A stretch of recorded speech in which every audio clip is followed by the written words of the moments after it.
Hi, friends. My name is Dhruv Gupta. I live in Hawaii, Mumbai. I'm also one of your faculty in this course. I'm sorry I've not been more engaged in this past 8 days since the course launched, but I hope to be much more engaged now. So I wanted to introduce myself.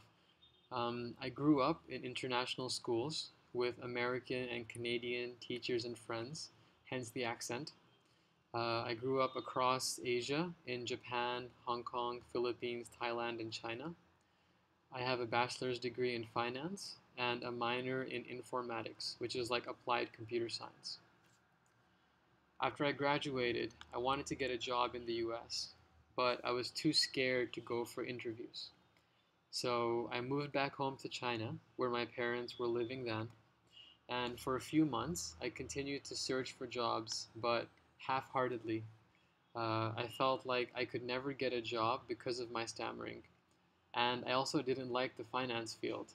I didn't want to make money for people who already had money. In October the previous year, my father had opened an Indian restaurant in China, Vastu. You can check it out on Facebook at facebook.com/VAASTU.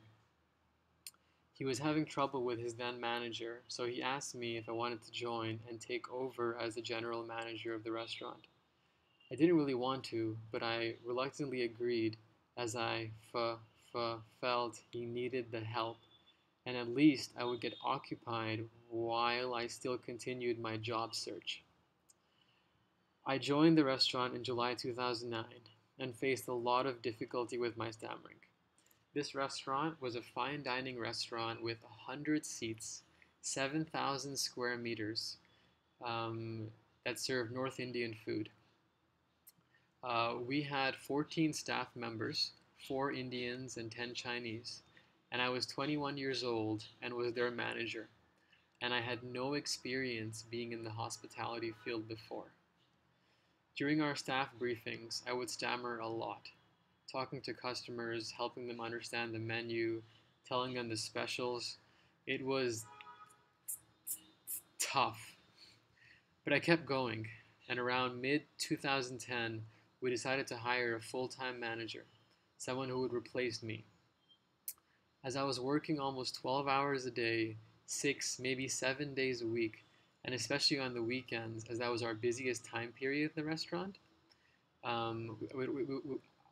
I would be helping out organizing events, birthday parties, Independence Day functions, coordinating with DJs, balloon vendors, negotiating discounts, talking with wine salesmen, people from the European American Chamber of Commerce's, you name it, I was doing that. And little did I know that I would have an even harder time with my speech when we hired a new manager.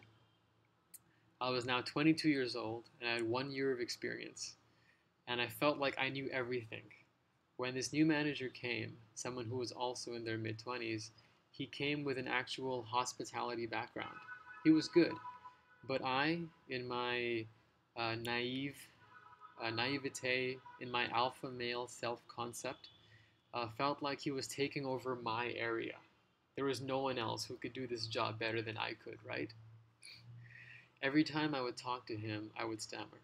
I would feel so bad because I was the one thing I felt that I was not good enough as for him, uh, because stammering was the one thing I felt that I was not as good enough as him. So I tried to hide it a lot. I used all kinds of tricks, like thinking of myself as superior, changing words, keeping eye contact, removing eye contact, text messaging, emailing him, everything. It was it was it was no good. And I then decided to seek professional help and found this Chinese speech therapist who only spoke Chinese, and my Chinese was mama hoo hoo, which is okay. So he would give me his words of wisdom through a translator. He was also a person who stammers, and he made a lot of sense. I would go to him once or twice a week. In the sessions, he would talk to me about theories behind accepting stammering, voluntary stammering, etc. It was only in theory. I would get so bored in those sessions that I would be falling asleep. It was not practical. We then had one group session with other people who would stammer, and that felt really nice. They were mostly teenagers, though, all Chinese. But we never had it happen again, and I then eventually stopped going to him. One interesting thing that he told me was that all people stammer. He asked me to do an activity where I would watch as they communicated, notice how other people are also not fluent. This activity really helped me and made me realize, yes, others are not always fluent too. And his theory was that there are three kinds of people in the world. The first kind of person is a person who stammers, doesn't know they stammer, so doesn't mind. Second kind of person is a person who stammers, knows they stammer, and doesn't mind. And third kind of person is a person who stammers, knows they stammer, and minds. He said the cure for me was moving from this third category to the second category, knowing I stammer but not minding. This made sense to me and also normalized my stammering. I also noticed at this time, or maybe, yeah, I also noticed at that time that my father stammers, and he still does, but he's in that first category. He doesn't mind it.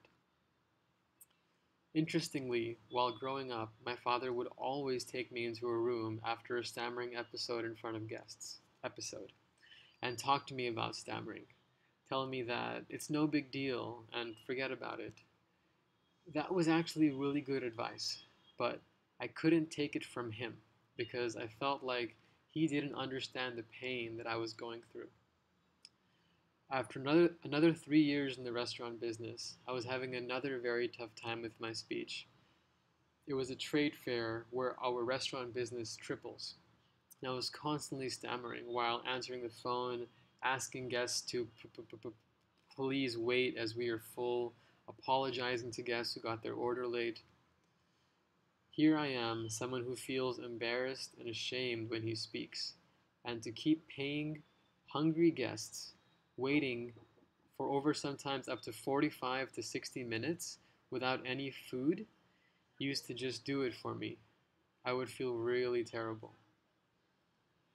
I would occasionally leave the restaurant to get a snack because we would only eat after all the guests leave at 11 p.m.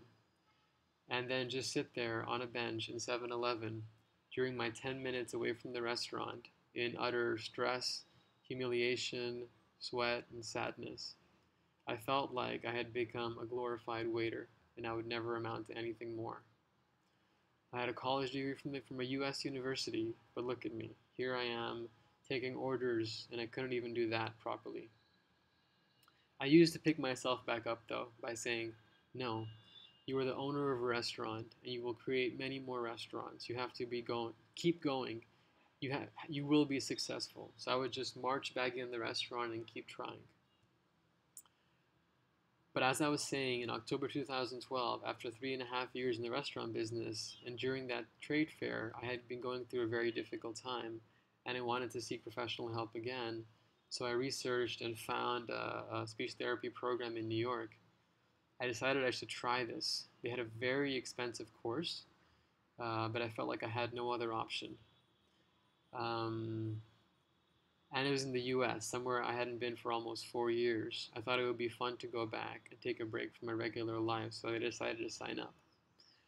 Thankfully, my parents had the money to support it at that time. I attended the program, but honestly, it was very similar stuff that we talk about here in TISA, and perhaps not even as comprehensive. It was only here in TISA where I began to really understand that stammering is okay, and I am okay. And I'm now working on a United Nations Environment Program project, and I feel very happy with where my life is right now. And today's also, in fact, my birthday. So I know that I've been through many ups and downs, and thank you so much for listening through those. But it seems to be that everything turns out to be okay in the end. And I think as long as we remember that we are okay, stammering is okay, and everything will turn out okay in the end, um, we'll be just fine. Thank you.